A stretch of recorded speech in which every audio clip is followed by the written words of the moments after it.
प्रिय दर्शकों, नमस्कार। एक बार फिर से उपस्थित हूं आप सबके सामने विश्लेषण जन्म कुंडली का इस कार्यक्रम के अंतर्गत। आज जो आपके सामने कुंडली लेकर के आया हूं, ये कुंडली आई है मेरे पास न्यू दिल्ली से। शुरू करते हैं आज का कार्यक्रम। कहीं नहीं जाना है, बिल्कुल बन के रहिएगा। कुंडली अध्ययन, मैंने ये बात हर बार कही है और अपने प्रत्येक कुंडली विश्लेषण के कार्यक्रम में ये बात हमेशा कहता हूं। कुंडली दिखाने का अर्थ ये नहीं होता कि हम हमारी समस्या का अंत ढूंढने ज्योतिषी के पास जाएं।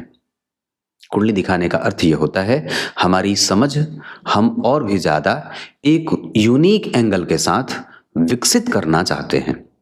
अगर आप की कुंडली देख करके कोई ज्योतिषी या एस्ट्रोलॉजर अगर ये कहता है कि मैं आपकी समस्या का अंत ढूंढ दूंगा या फिर आपकी समस्या समाप्त कर दूंगा, तो इसका अर्थ है कि वो आपको गोल गोल घुमा रहा है। समस्या का अंत होता ही नहीं है। वो परमात्मा जब चाहेंगे, भगवान जी जब चाहेंगे, ठाकुर जी जब चाहेंगे, तभी आपकी समस्या उनकी कृपा से समाप्त होती है। तो फिर ज्योतिष का रोल क्या है हमारे जीवन में? ज्योतिष का रोल है हम हमारी ऊर्जा को पहचान लें। लोग ज्योतिषी के पास जाकर के पूछते, पंडित जी मैं एक अरबपति कब बनूंगा?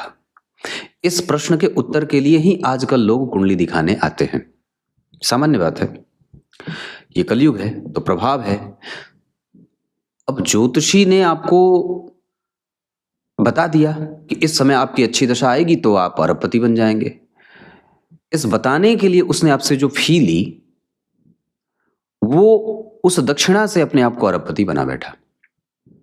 विचार करिए। तो कुंडली समझने का विषय है, समाधान का नहीं है। आप सचेत हो सकते हैं, आप अपनी गलतियों पे काम कर सकते हैं, अपनी एनर्जी को सही दिशा में लगा सकते हैं। आपके अंदर जो ठाकुर जी ने शक्ति भेजी है, जो ऊर्जा दी है, जो आपके अंदर क्षमताएं दी हैं, उसको समझने के लिए ही हम ज्योतिषी के पास जाते हैं।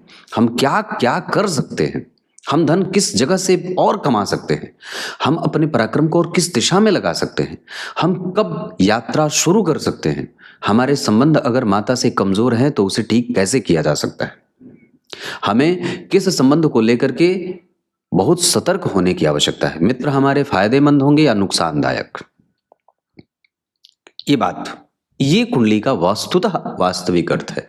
तो अरबपति आप बने कि नहीं बने, पर जो बनाने के लिए जिसके पास आप गए थे वो तो अरबपति बन गया। तो ये आजकल के कलयुग का कुचक्र है, जिससे हमें सावधान भी रहना है और बचाना भी है। उम्र बढ़ाने के नाम पर पैसे लिए जाते हैं, परीक्षाओं में रिजल्ट देने के नाम पर परिणाम के लिए पैसे लिए जाते हैं। बड़ी ऊंची फी है मतलब बहुत बड़ा ज्योतिषी है। 1 लाख की फी है साल भर की तो बहुत अच्छी उसकी ज्योतिषी है। जिसके सामान्य दक्षिणा है वो तो अच्छा नहीं है, उसके पास तो भीड़ नहीं है, वो उसकी तो फी ही कम है। ये हमारा दृष्टिकोण आजकल बदल गया है। जिसकी दक्षिणा सामान्य है, जिसके फॉलोअर कम हैं, जो बाजार के जैसा नहीं है, वो अच्छा ज्योतिषी नहीं है, नहीं वो चर्चित नहीं है। जिसके ऐड बार बार आते हैं वो अच्छा ज्योतिषी है। तो कहने का अर्थ मेरा ये है, मैं सिर्फ इतनी बात कहना चाहता हूं, हमें वास्तविक अध्ययन करने की आवश्यकता है, छिछला अध्ययन नहीं। क्लियर है? आइए शुरू करते हैं आज का कार्यक्रम भगवान का नाम लेकर के। और पहले इनका जन्म होता है पंचांग में भाद्रपद माह में। तो जो जन भाद्रपद माह में जन्मे होते हैं वो देखने में बड़े सुंदर होते हैं, और उससे भी ज्यादा अच्छी बात कि उनकी तार्किकता लोगों को प्रभावित करती है। दक्षिणायन में हो जाता है भाद्रपद माह, इस वजह से शनि, मंगल, राहु और केतु, इन 4 ग्रहों का बल बढ़ता है, जिसके कारण जीवन में कंपटीशन भी थोड़ा बढ़ जाता है। मंगलवार को जन्मे हैं, मंगल ही इस कुंडली के लग्नेश हैं, चतुर्थ भाव में बैठे हैं, सप्तमेश और लग्नेश एक साथ। तो 2 केंद्र के स्वामी एक साथ बैठ गए, चर प्रकृति की राशि में बैठ गए। इस वजह से ये युति लगभग काम करेगी, पर सामान्य लगभग काम करेगी। तो मंगलवार को जन्मे हैं, शरद ऋतु, थोड़ा आलस्य है। मंगलवार को जन्मे हैं, मंगल इस कुंडली के लिए लक्ष्मी संपन्न योग लगा के बैठेंगे। लग्नेश कोई भी ग्रह अगर चतुर्थ भाव से संबंध बनाता है तो वो अपने आप में ही राजयोग कारक हो जाता है। नवांश कुंडली में भी वो मंगल यहीं बैठे हैं, तो यहाँ भी चतुर्थ भाव में, यहाँ भी चतुर्थ भाव में। यहाँ पे उच्च के ग्रह के साथ बैठे थे, यहाँ दिग्बली ग्रह के साथ बैठे हैं। यहाँ लग्नेश होकर के बैठे थे, यहाँ दशमेश होकर के बैठ रहे हैं। मतलब यहाँ भी केंद्र के स्वामी होकर के बैठे थे, यहाँ भी केंद्र के स्वामी होकर के बैठे हैं। यहाँ शुक्र केंद्र के स्वामी होकर के बैठे हैं, यहाँ पे शनि केंद्र के स्वामी होकर के बैठे हैं। मतलब ग्रह की जो युति है वो केंद्र के अधिपति से हो रही है। अभी मैंने कल ही परसों एक कार्यक्रम बनाया था, कल अपने मेन चैनल पे, कि अगर ग्रह दो केंद्रों के स्वामी हों और केंद्र में बैठे हों, अन्य कोई भी ग्रह उनके साथ नहीं बैठा हो, कोई भी ग्रह तीसरे, छठवें, आठवें, 12वें भाव का स्वामी अगर नहीं बैठा हो, तो वो राजयोगों से भी ज्यादा परिणाम देने वाला होता है। तो यहाँ मंगल और शुक्र आपके मन बुद्धि चित्त को थोड़ा बहुत मंगल परेशान करेंगे, पर वस्तुतः ये बहुत ही लॉन्ग लाइफ, बड़ा अच्छा जीवन देने वाले हो जाते हैं। मतलब आपके पास आपका जीवन ये ग्रह सुरक्षित कर रहा है। नवमांश चक्र में उच्च के शनि के साथ बैठे हैं। मतलब यहाँ भी दो ग्रह हैं, जो मंगल हैं जो दशम भाव के स्वामी हैं, और जो शनि हैं जो सप्तम भाव के स्वामी हैं। यहाँ ये दोनों परम शत्रु होते हैं एक दूसरे के, लेकिन बैठे एक साथ है। इस वजह से यहाँ भी ये परम शत्रु होने के बावजूद दो केंद्रों के स्वामी होकर के बैठेंगे तो उपयुक्त और श्रेष्ठ परिणाम कर जाएंगे। कोई तीसरा ग्रह नहीं बैठा है, इस वजह से इनकी दृष्टि भी काम करेगी। यहाँ पे सूर्य और बुध बैठे हैं। सूर्य होते हैं जन्म कुंडली के धन भाव के स्वामी, और बुध होते हैं तृतीय भाव के स्वामी। सप्तम भाव में बैठे हैं, मतलब पत्नी हो सकता है कि मेहनत करने वाली हो, पढ़ाई में, नौकरी में मेहनत करने वाली हो, तो इस वजह से उनको हो सकता है कि सफलता में थोड़ा विलंब हो। यहाँ पे जो युति बनी है सूर्य और बुध की, सूर्य होते हैं पंचम भाव के स्वामी, बुध होते हैं छठवें भाव के स्वामी। तो पंचमें छठवें भाव में चले गए राहु के संपर्क में। अब यहाँ पे व्यक्ति को यश, मान, पद, प्रतिष्ठा थोड़ी मेहनत के बाद मिले, या व्यक्ति थोड़ा इरिटेशन में चला जाए, या थोड़ा इरिटेट हो जाए, अरे कभी मिलेगा, कभी सफलता मिलेगी, कब मेहनत का परिणाम मिलेगा, ऐसा भाव जब तक आने लगता है तब व्यक्ति को नौकरी मिलती है, या तब उसके परिणाम मिलते हैं। तो कहने का अर्थ मेरा यह है, जन्म हुआ मंगलवार को, मंगल वर्गोत्तम होकर के बलवान है। व्योमस्त पाताल विलग्न भानाम वदंती नामानि मुनिंद्र जाला तत्कंटकम केंद्र चतुष्टयम च वर्गोत्तमो तत्स्वनवांसकरास्तु। ग्रह वर्गोत्तम भाव से और ग्रह वर्गोत्तम राशि से, ये दोनों ही स्थितियां तो नहीं है, पर एक स्थिति जरूर बन रही है। इसके कारण व्यक्ति की कुंडली में मंगल वर्गोत्तम हो गए, उच्च के शनि और दिग्बली शुक्र। इसका अर्थ होगा कि दाम्पत्य, दिनचर्या, पड़ोसी, भवन, भूमि, वाहन, और जीर्ण मकान में आरंभ में रह करके व्यक्ति बाद में नए मकान में प्रवेश करता है। ऐसी भी चीजें थी, मतलब पूर्वजों के पास मकान है, पूर्वजों का सुख है। शुक्ल पक्ष के पंचमी तिथि में चंद्रमा जन्मे हैं जातक के, तो शुक्ल पक्ष में जन्म हुआ है रात को 8:20 पे। इसका अर्थ होगा कि शुक्ल पक्ष में रात्रि का जन्म बड़ा ही शुभ फलदायक होता है। तो यहाँ बुद्धि ठीक है, धन ठीक है, प्रतिष्ठा ठीक है, दिनचर्या ठीक है, पड़ोसियों से संबंध भी मैंने कहा है ठीक है। तो इसका अर्थ होगा कि मन बुद्धि चित्त में कोई व्यग्रता नहीं है, और इसका अर्थ है कि कुंडली व्यवस्थित बन रही है। शुक्ल पक्ष के पंचमी तिथि में रात्रि का जन्म बड़ा अच्छा होगा, लेकिन चंद्रमा पापक होंगे, जिसके कारण कभी कभी धन कमाने में मेहनत जरूरी होगी। विशाखा नक्षत्र, वैसे तो ये गुरु का नक्षत्र है, पर इसके जो स्वामी देवता होते हैं वो इंद्र और अग्नि दोनों ही हो जाते हैं। तो ओम इंद्राग्निभ्याम नमः, इस मंत्र का जप व्यक्ति को करना चाहिए। ये क्रूर देवता हैं, इस वजह से नक्षत्रों का प्रभाव व्यक्ति के ऊपर थोड़ा क्रूरता वाला हो जाता है। इस आधार पर अगर हो सके तो नीले फूल की कटैली की जड़ गले में धारण करना चाहिए। चिरचीटे की जड़ भी गले में धारण कर सकते हैं। सूर्य को अर्घ दें, ब्राह्मणों की सेवा करें।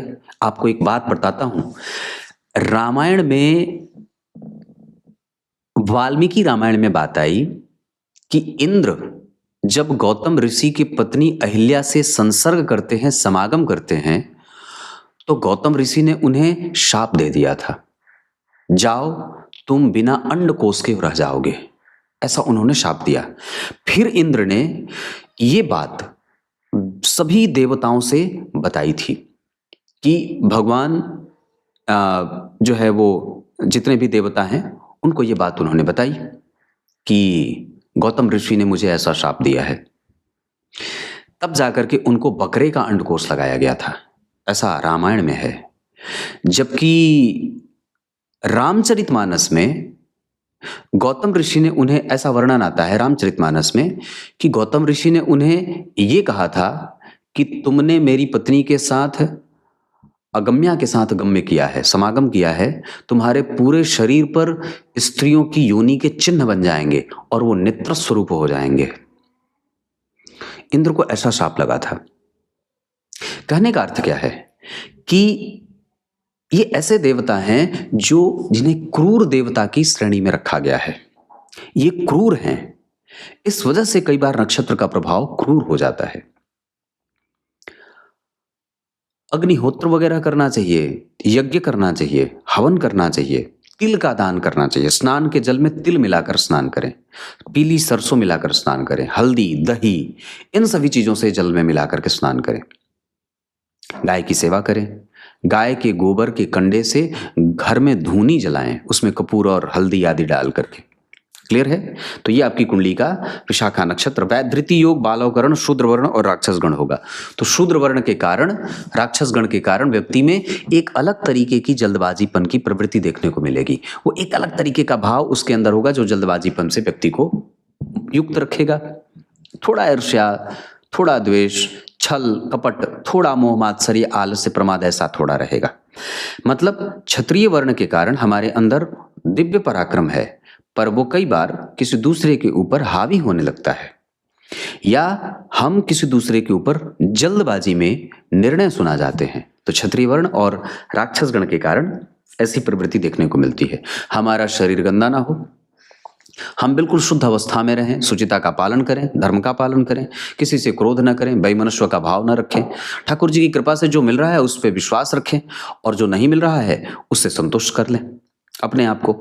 ऐसी चीजें आपको आपकी कुंडली से मिला रही हैं। मतलब क्षत्रिय वर्ण है, राक्षस गण है, मतलब हम रजस तत्व के प्रभाव में हैं और तमस तत्व का भी प्रभाव है।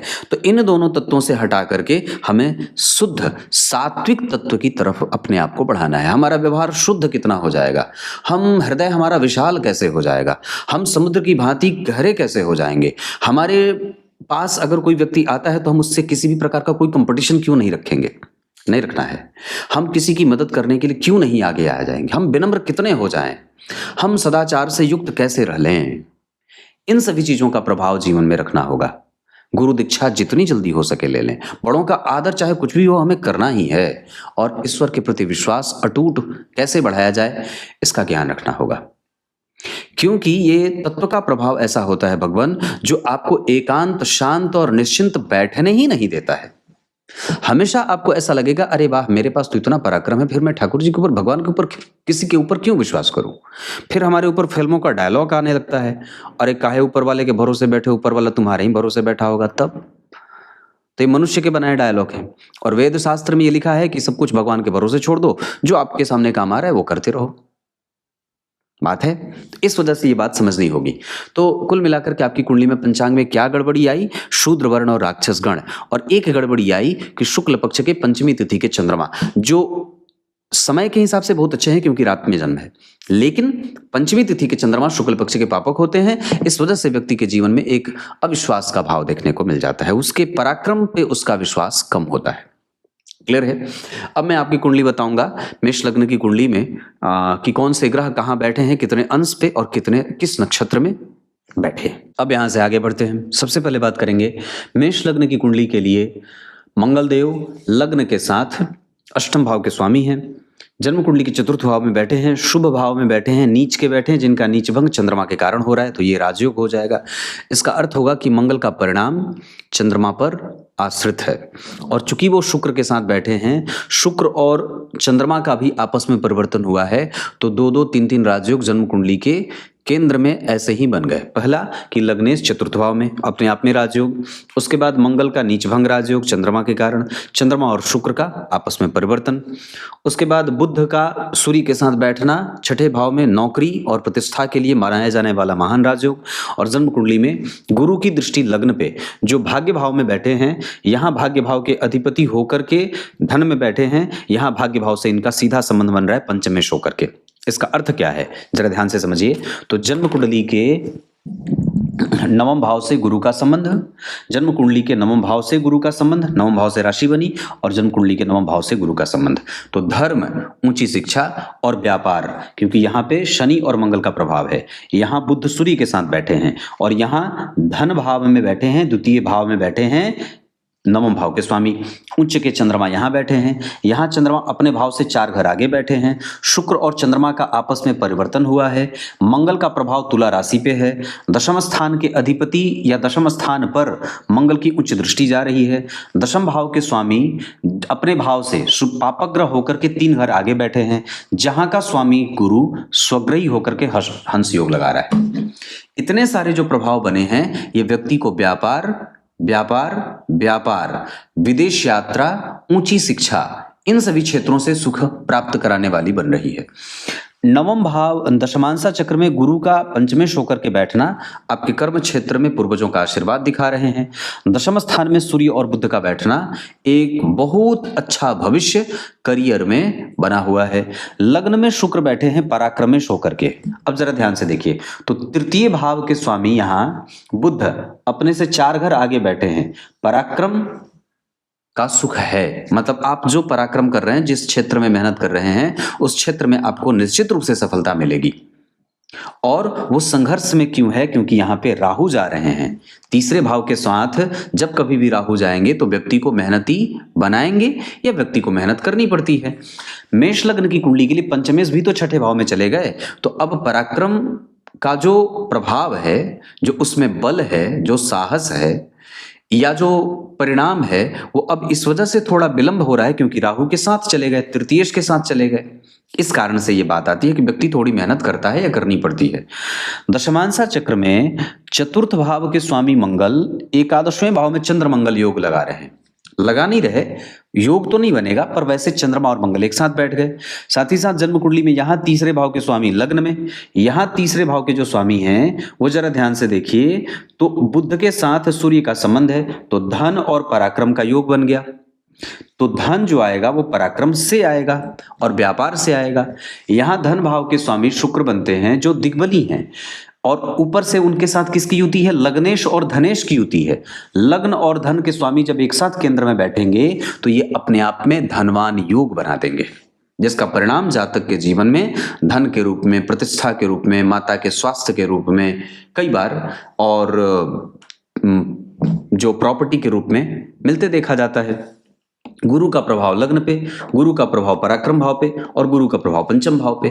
गुरु का प्रभाव जन्म कुंडली के शुक्र पे, जो कौन है? जन्म कुंडली के चतुर्थ भाव के स्वामी हैं। इसका अर्थ होगा कि अगर सुख भाव के अधिपति पे सुख के कारक की दृष्टि है तो निश्चित रूप से व्यक्ति सुखी होगा। यहाँ पे जन्म कुंडली में पंचम भाव के स्वामी का लग्न और पंचम सबसे संबंध है। गुरु तुला राशि में बैठे हैं, तुला राशि को देख रहे हैं तो अब व्यापार में भाग्य का सुख भी मिलते हुए नजर आ रहा है। तो मेरे कहने का अर्थ है कि कुंडली का धन जो है वो सुरक्षित है और व्यवस्थाएं बिल्कुल बनी हुई हैं। हमें जरा भी उस पर संशय नहीं करना है। हम लगातार काम करें, हम कभी भी काम को लगातार बीच में न छोड़ें और बार बार काम न बदलें। व्यापार की तरफ हम कर सकते हैं, हम व्यापार कर सकते हैं, चैरिटी से संबंधित काम कर सकते हैं, प्रतियोगिता परीक्षाओं से संबंधित कोई परीक्षा देनी हो उसमें काम कर सकते हैं। अगर मेहनत लगातार करेंगे तो सरकारी नौकरी के भी चांस बन जाएंगे। ऊंची शिक्षा, पब्लिकेशन, उसके बाद विदेश यात्रा, ट्रैवलिंग का काम और खाने पीने का काम, शिक्षकीय योग, इस तरीके के किसी भी क्षेत्र से व्यक्ति धन कमा सकता है। फैशन, मिठाइयों का काम, इतने सारे काम बनते हैं। इतना तो हो गया। अब मैं ये बता देता हूं कि कुंडली में लग्न का मान कैसा है। लग्न 12 अंश का बना है, अश्विनी नक्षत्र का। जब विचार करें तो 12 अंश का लग्न प्रबुद्ध लग्न होता है, जिसका फायदा व्यक्ति के स्वास्थ्य और जीवन में मिलता है, मतलब उसका जीवन सटीक चलता है, निर्णय उसके सही होते हैं। धन भाव के स्वामी दिग्बली हैं, सप्तमेश अपने भाव से 10 घर आगे बैठे हैं मंगल के साथ। यहाँ व्यक्ति के विवाह के बाद भी संबंध कई बार बनते देखे गए हैं, या विवाह के बाद भी व्यक्ति को कोई पसंद आ जाता है, पर कई बार कफ जनित बीमारियां होती हैं, हार्मोनल डिसबैलेंस होता है, नेत्र की समस्या होती है, या कई बार व्यक्ति को माता के स्वास्थ्य में भी छोटी मोटी परेशानियां मंगल और शुक्र के कारण आती देखी जाती हैं। तृतीय भाव के स्वामी व्यक्ति को सुखी बना रहे हैं, जबकि चतुर्थ भाव के स्वामी घर परिवार, बड़े बुजुर्ग, माता, दाम्पत्य, पत्नी, इन सब का सुख दे रहे हैं। चतुर्थ स्थान के स्वामी बहुत बढ़िया स्थिति में है, केंद्र होकर के केंद्र में बैठे हैं, ये बहुत अच्छा है। पंचम भाव के स्वामी जन्म कुंडली में अपने भाव से तुरंत आगे बैठे हैं, इस वजह से धन योग हो जाएगा। इसका अर्थ होगा कि व्यक्ति कम से कम मेहनत से ही पर सफल जरूर हो जाएगा। छठे भाव में राहु सम संख्या की राशि में बैठे हैं, इस वजह से यहाँ पे राहु के कुछ नेगेटिव परिणाम भी देखने को मिलेंगे, जिसके कारण व्यक्ति को नौकरी में, कई बार पैतृक संपत्ति में, या कई बार व्यक्ति को ऋण से बाहर निकलने में दिक्कतों का सामना करना पड़ता है। मतलब राहु की दशा में विषम परिस्थितियों का निर्माण हो सकता है। उसके बाद सप्तम भाव के स्वामी चतुर्थ भाव में, ये बहुत अच्छी स्थिति है, दिग्बली है। हालांकि इस कुंडली के लिए शुक्र देव मारक होते हैं, द्वितीय होकर के सप्तमेश होकर के, केतु से दृष्ट हैं, मंगल के प्रभाव में हैं, तो इस वजह से, और द्वितीय भाव पे शनि की राशि बनी है, तो शनि, मंगल और शुक्र इस कुंडली के मारक ग्रह हो जाएंगे। मंगल तो मारक नहीं होंगे, पर शनि और शुक्र इस कुंडली के मारक ग्रह हो जाएंगे। राहु और केतु में से राहु भी इस कुंडली के लिए रोगदायक ग्रह हो जाएंगे, जो व्यक्ति को कई बार पेट में गैस बनाने की स्थिति, एसिडिटी, कब्जियत आदि की समस्या देते हैं। सप्तम भाव के बाद अष्टम भाव के स्वामी का चतुर्थ भाव में बैठना थोड़े बहुत गृह क्लेश या मानसिक अशांति का दौर देंगे, जबकि नवम भाव के स्वामी का नवम भाव में बैठना हंस योग लगाएगा, जो व्यक्ति को धार्मिक बनाएगा, राजनीति करने वाला बनाएगा और राजनीति में सफल बनाएगा। श्रेष्ठ लोगों से मैत्री कराए, धर्म की समझ रहे, दानशीलता, परोपकार, क्षमा, दया और कर्तव्य को समझना, पैतृक संपत्ति को कैसे इस्तेमाल किया जाए इसके बारे में जानकारी देने वाला। दशम स्थान का प्रभाव जन्म कुंडली में व्यक्ति को सुखी बना रहा है। एकादशवें स्थान का प्रभाव व्यक्ति को धनदायक बना रहा है, जबकि 12वें भाव के स्वामी स्वग्रही हैं, तो व्यक्ति को ऋण से मुक्ति में सहायता करेंगे और व्यक्ति की सुरक्षा हर बार करते रहेंगे। तो किससे सुरक्षा करेंगे? ऋण से निकलने में। किससे सुरक्षा करेंगे? आपके भाग्य में जब कभी भी कोई काम रुकेगा, उसमें गुरु का, जब कभी भी गुरु की महादशा, अंतरदशा, प्रत्यंतर, सूक्ष्मांतर, प्राणांतर आएंगे तो काम बन जाएंगे। इतनी सारी चीजें, तो कुल मिलाकर के ये ग्रहों का कुछ प्रभाव, मतलब इसमें आप जरा ध्यान से देखें तो गुरु ठीक हो गए, चंद्रमा ठीक हो गए, चंद्रमा से गुरु का संबंध भी ठीक है, चंद्रमा से शनि का संबंध भी ठीक जा रहा है आयु के मामले में, चंद्रमा से केतु का संबंध व्यक्ति को पेट का रोगी बना सकता है, चंद्रमा से 10 घर आगे मंगल व्यक्ति को कई बार थोड़ा बहुत प्रपंच करने वाला, एक साथ बहुत सारा काम करने वाला, यहाँ भी कर दूं, ये भी कर दूं, यहाँ से भी पैसा कमा लूं, यहाँ से भी कर दूं, यहाँ भी इससे भी मैत्री कर दूं, इससे भी शत्रुता कर दूं, इस तरीके के दिमाग में बातें आती रहती है। चंद्रमा से दशम स्थान के शुक्र दाम्पत्य को एक अच्छा नेचर देते हैं। चंद्रमा से 12वें घर के बुध निर्णयों में कभी कभी परेशानी दे सकते हैं, या व्यक्ति कई बार एक जगह पर टिक करके नहीं रहता है। चंद्रमा से 12वें घर के सूर्य, ये भी कई बार व्यक्ति के जीवन में राजयोग बनाते बनाते बनाते बनाते छूट जाता है, या फिर ऐसा व्यक्ति अपनी एनर्जी का सही इस्तेमाल नहीं करे, बुद्धि का सही इस्तेमाल ना करे, मित्र को शत्रु बना ले, शत्रु को मित्र बना ले, जो पड़ोसियों का शत्रु है वो आपका मित्र है, जो पड़ोसियों का मित्र है वो आपका शत्रु है। इस तरीके की परेशानी चंद्रमा से ठीक पीछे सूर्य देते हैं। चंद्रमा से ठीक पीछे राहु कई बार नियमित दिनचर्या में गड़बड़ी करते हैं, संबंधियों के साथ कमजोरी करते हैं, कई बार माता पिता के स्वास्थ्य में कमजोरी करते हैं, तो ऐसी चीजें देखने को मिल जाती हैं। अब मैं आपको नक्षत्रों पे लेके आता हूं। अब यहां से आगे बढ़ते हैं, ग्रहों के नक्षत्रों से आपका परिचय कराते हैं। सूर्य जन्म कुंडली में 1 अंश 10 कला उत्तरा फाल्गुनी नक्षत्र में अपने नक्षत्र में बैठे हैं, गुरु से केंद्र में हैं, चंद्रमा से ठीक पीछे हैं और शनि से दृष्ट हैं। कभी कभी जब सूर्य के ऊपर शनि की दृष्टि होती है तो व्यक्ति अपने पिता से ज्यादा नाम और यश कमाने वाला होता है। अगर बुध उनके साथ बैठे हैं तो निश्चित रूप से इसमें इसकी प्रामाणिकता भी सिद्ध हो जाती है। अपने नक्षत्र में बैठे हैं तो व्यक्ति सरकारी क्षेत्रों में भी ऊंची सफलता अर्जित करने वाला हो जाता है, अगर वो लगातार मेहनत कर रहा है तो। अन्यथा वो अपने पिता के काम को भी आगे बढ़ा सकता है। साथ ही साथ स्वतंत्र व्यापार का योग इस कुंडली में 100% से भी ज्यादा लगा हुआ है। सूर्य इस कुंडली में बनते हैं पंचम भाव के स्वामी। राहु का संबंध तीसरे भाव के स्वामी से भी हो रहा है, राहु से भी हो रहा है। इस वजह से संतान में दिक्कत ना हो, हार्मोन में गड़बड़ी ना हो और विवाह मिला करके हो तो ज़्यादा अच्छा रहेगा, नहीं तो फिर संतान में थोड़ी बहुत समस्या देखने को मिल जाएगी। कई बार होने से पहले विवाह कट जाता है, ऐसी भी स्थितियां देखने को मिल रही हैं। चंद्रमा जन्म कुंडली में विशाखा नक्षत्र में आत्मकारक ग्रह हो रहे हैं। इसका अर्थ है कि आपकी कुंडली के सुख भाव के स्वामी ही आत्मकारक हो रहे हैं। नवांश कुंडली में वो लग्न के अधिपति होते हैं, लग्नेश होकर के उच्च के 11वें भाव में बैठे हैं। इस वजह से दाम्पत्य का एक अच्छा खासा अवसर मिलेगा। और बहुत बेहतर दाम्पत्य का इशारा भी है। शनि और मंगल के कारण, सूर्य और बुध के कारण तर्क के साथ व्यक्ति विवाह करे, यानी कि तर्कशीलता रहे, और विवाह प्रेम विवाह के भी मोड़ की तरफ जा रहा है। इसका अर्थ है कि हो सकता है कि व्यक्ति प्रेम विवाह भी कर ले, और कुंडली मिलाए बिना विवाह करेंगे तो वहां भी गड़बड़ी हो सकती है। किसी भी अवस्था में विवाह आप चाहे जिससे भी करें, पर ब्रह्मचर्य का पालन अभी से शुरू करें। दूसरा, किसी भी अवस्था में जो क्या बोलते हैं उसको, भूल रहा हूं, अचानक से कभी कभी बातें याद रहती, भूल जाता। वर्ण संकरता का दोष ना लगे। ब्राह्मण हैं तो ब्राह्मण से विवाह करें, क्षत्रिय हैं तो क्षत्रिय से, वैश्य हैं तो वैश्य से, शूद्र हैं तो शूद्र से। जो हमारी प्रकृति है, हम उस प्रकृति के इंसान से ही विवाह करें। विवाह संस्कार होता है, और संस्कार कभी भी अपने नियमबद्ध से हो या धर्म पालन के साथ संस्कार का पालन होता रहे। धर्म आपको बताएगा आपको किससे विवाह करना है। और चूंकि अगर हम वर्ण संकरता का दोष अपने मत्थे ले लेते हैं तो उससे हमारे पूर्वजों का हास होता है, और निश्चित रूप से हमारी प्रगति भी बाधित होती है। क्लियर है? तो ये है चंद्रमा। मंगल से दृष्ट होने के कारण व्यक्ति की कुंडली में चतुर्थ और लग्न का संबंध बनेगा, जिसके कारण व्यक्ति का मन सुख के प्रति, शांति के प्रति लगातार प्रयासरत है। और अंततोगत्वा ये जो मंगल और शुक्र हैं, इसके कारण व्यक्ति में एक अलग तरीके की महत्वाकांक्षा जो है वो माथे पे सवार है, और वो चाहता है कि शांति मिले। तो एकादशवें भाव के स्वामी जन्म कुंडली में कहाँ बैठे हैं? 12वें घर में, केतु के संपर्क में। इस वजह से ये भागदौड़ बनी रहेगी कि व्यक्ति सदैव ऊंचे लक्ष्यों को प्राप्त करने में अपने आप को लगा करके रखेगा। चंद्रमा लग्न को देख रहे हैं, इस वजह से पूर्व जन्म में भी व्यक्ति सत्कर्म करके आया था। लग्न पे गुरु की दृष्टि, इस वजह से पूर्व जन्म के व्यक्ति के कर्म अच्छे थे। पर चंद्रमा के ऊपर मंगल का प्रभाव है, और इस वजह से कई बार ये छोटी मोटी जल्दबाजीपन की प्रवृत्ति भी देखने को मिल जाती है। मंगल जन्म कुंडली में मातृकारक हो रहे हैं, 11 अंश पे बैठे हैं पुष्य नक्षत्र में, और इस वजह से कि लग्नेश होकर के बैठे हैं तो राजयोग बनाएंगे, और चतुर्थ भाव में बैठ करके अपनी 7वीं दृष्टि से जन्म कुंडली के दशम स्थान को देख रहे हैं।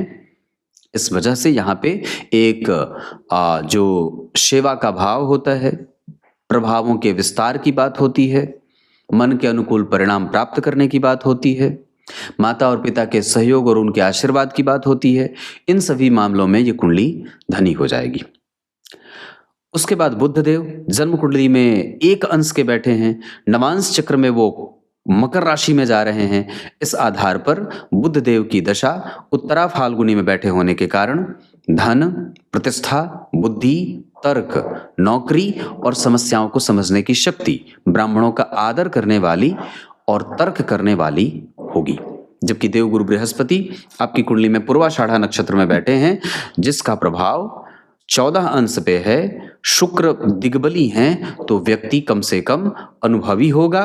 यश, मान, भाग्य का सुख, तीर्थ यात्रा, दर्शन, धर्म और दानशीलता, ये सब गुरु की दशा में प्राप्त होगा।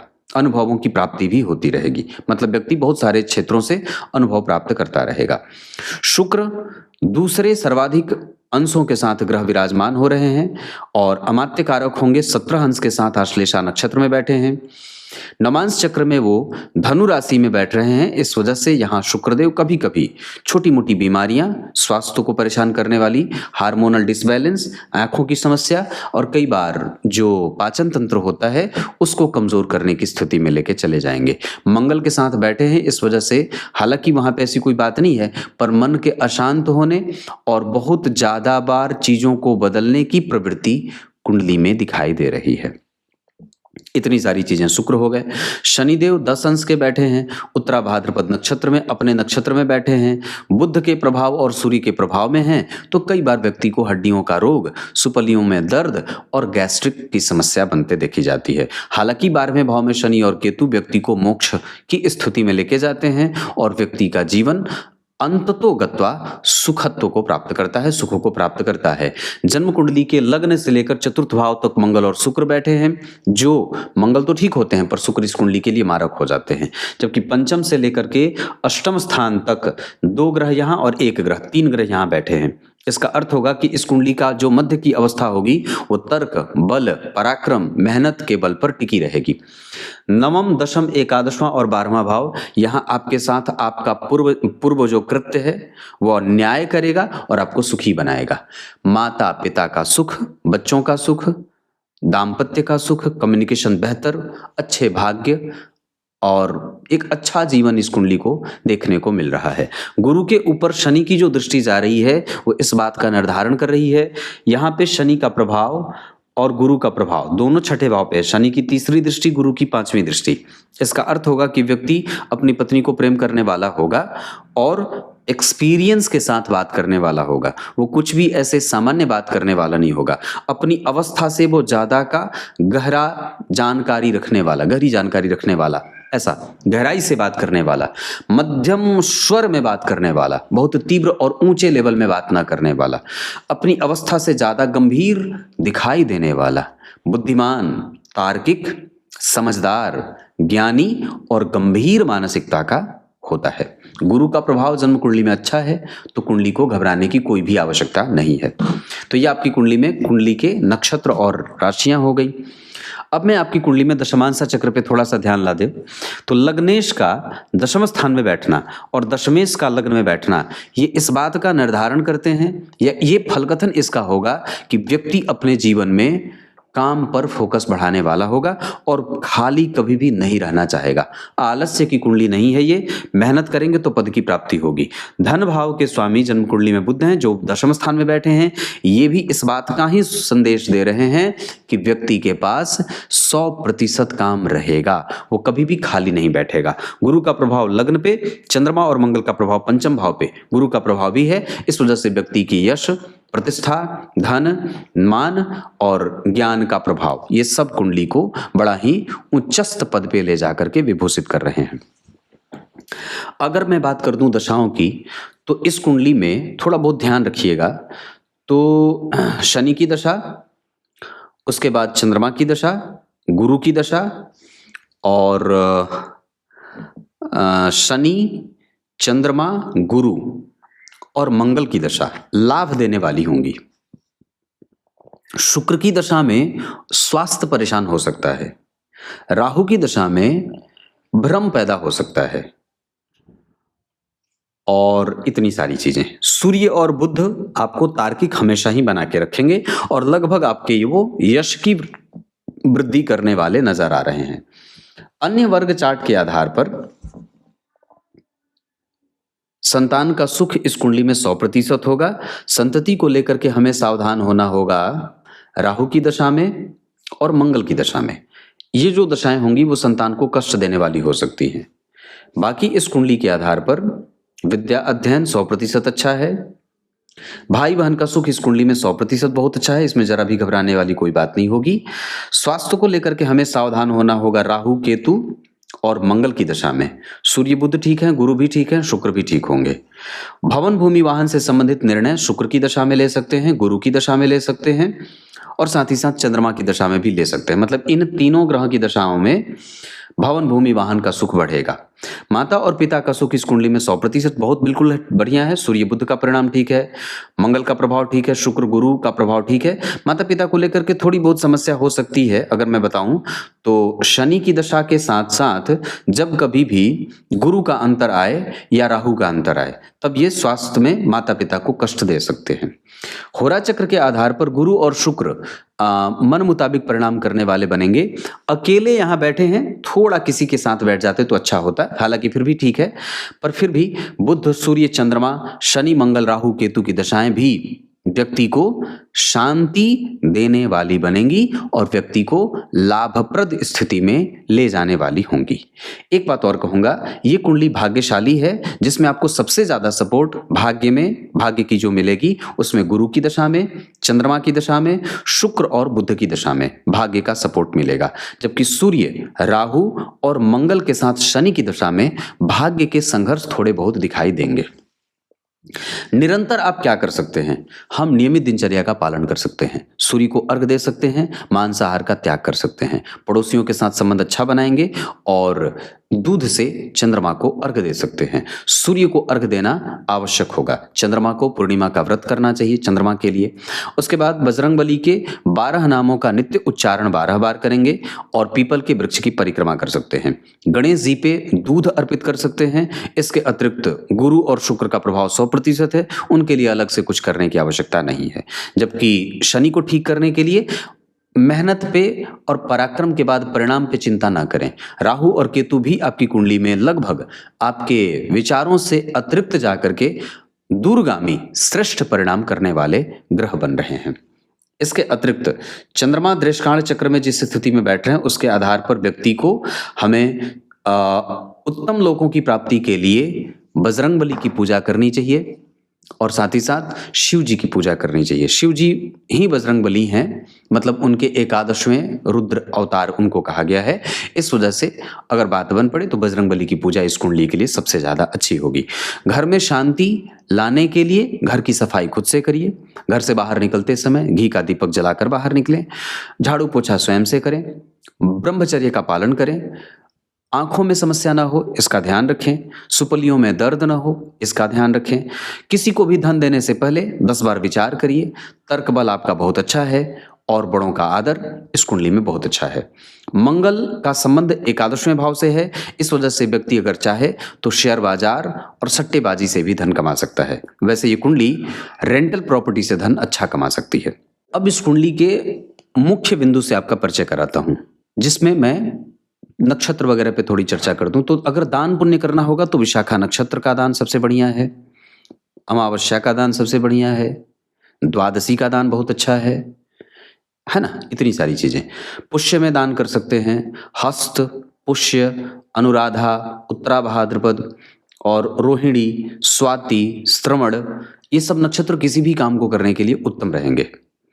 दिन आपकी कुंडली के हिसाब से मंगलवार और रविवार का बहुत अच्छा रहेगा। सोमवार भी रख सकते हैं। सिंह और धनु वालों से मैत्री अच्छी रहेगी। शत्रुता ना करें मिथुन, तुला और मकर वालों से। धन कमाने के लिए आपकी कुंडली जा सकती है दक्षिण और पूर्व दिशा की तरफ। विवाह अगर करना होगा तो आप पश्चिम दिशा की तरफ जा सकते हैं अपने जन्म स्थान से।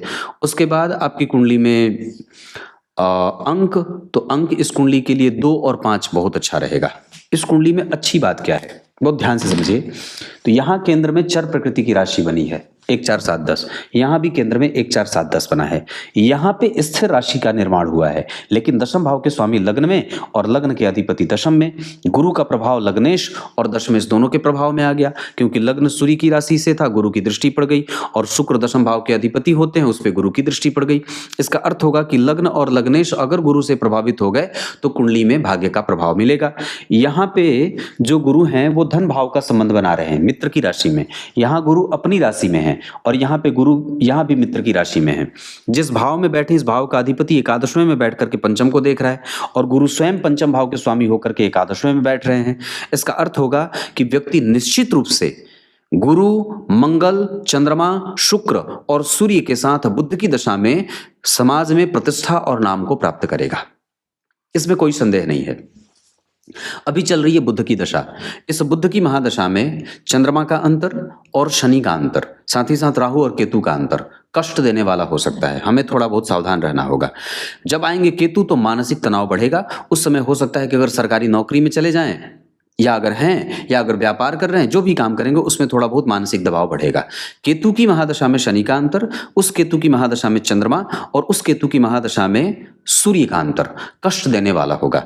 जबकि उसके बाद आएंगे शुक्र, जो आपकी कुंडली में 100% बहुत ही अच्छे और उत्तम परिणाम देंगे। पर उस दौरान आयु के हिसाब से उत्पन्न होने वाले कष्ट आपको परेशान करेंगे और कई बार वहां आपको स्वास्थ्य से संबंधित परेशानियों का अंत ढूंढने में समय बीतेगा। ये आपकी कुंडली है। एक बात और बताता हूं, इस कुंडली में बहुत अच्छी बात क्या है, इस कुंडली में बहुत अच्छी बात है कि 2 शुभग्रह शुक्र और चंद्रमा केंद्र में, तीसरे शुभग्रह मंगल भी लग्नेश होकर के हो जाएंगे, 3 शुभग्रह केंद्र में हैं। यहाँ 4 शुभग्रह केंद्र में आ रहे हैं और केंद्र में आने के कारण यहाँ सूर्य, बुध, शनि और मंगल भले चाहे कितने ही कष्ट देने वाले क्यों न बनते हो, फिर भी ये जातक के पक्ष में निर्णय देंगे। कुल मिलाकर के कुंडली का पक्ष बड़ा ही उत्तम और भविष्य उज्जवल है, हमें घबराना बिल्कुल भी नहीं है। हाँ, मैं इतनी बात जरूर कहता हूं कि अभी जो दशा चल रही है ये आपके संघर्षों की दशा है। इस दशा काल में अगर शांत हो गए, अपने आप को बचा लिया, अपनी एनर्जी को सही जगह पे लगा दिए, तो निश्चित रूप से आपका विजय है, इसमें आपको कोई रोक नहीं सकता है। हंसरोड़ प्रवृत्ति होगी, अभी थोड़ा बालकपन जागेगा, कुछ गलत निर्णय कर सकते हैं, इस वजह से इतना ध्यान रखना होगा। बाकी आपकी कुंडली में राहु और केतु भी आपके पक्ष में खड़े होकर के परिणाम कर रहे हैं, होते नहीं हैं अच्छे पर हो रहे हैं, क्योंकि डिग्री का बल उनके पास है। जिस नक्षत्र में बैठे उस नक्षत्र का अधिपति जन्म कुंडली में लग्न को देख रहा है और जन्म कुंडली का सुखेश है।